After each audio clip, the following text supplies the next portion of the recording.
Alrighty, let's get a more kind of fun problem going with these definitions.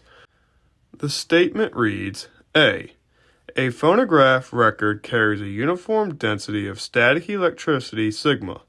If it rotates at angular velocity omega, what is the surface current density K at a distance r from the center? B.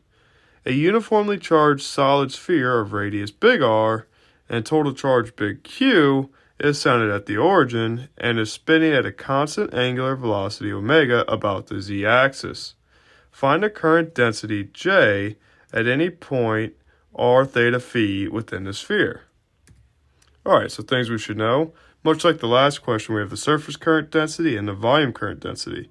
But we now, if we have a distribution like sigma or rho, we know that we can find the surface or volume density by multiplying the charge distribution by the velocity of the current itself. That's just definitions that we have from what a current actually is.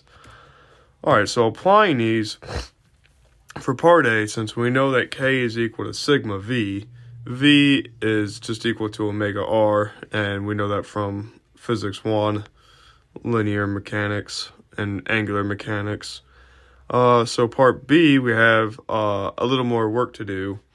Since it says that we're spinning about the z-axis, V is pointing in the phi hat direction, and we know that that can takes into account the sine of the angle of change as well. So that's why we have V equal omega R sine theta in the phi hat direction. That's just a product, an artifact of working in spherical coordinates. So multiplying that together with rho V, we know that rho is Q over the volume of a sphere, which is 4 pi r cubed. And so combining these two things leads with the volume current density J equal 3Q omega R sine theta over 4 pi r cubed in the phi hat direction.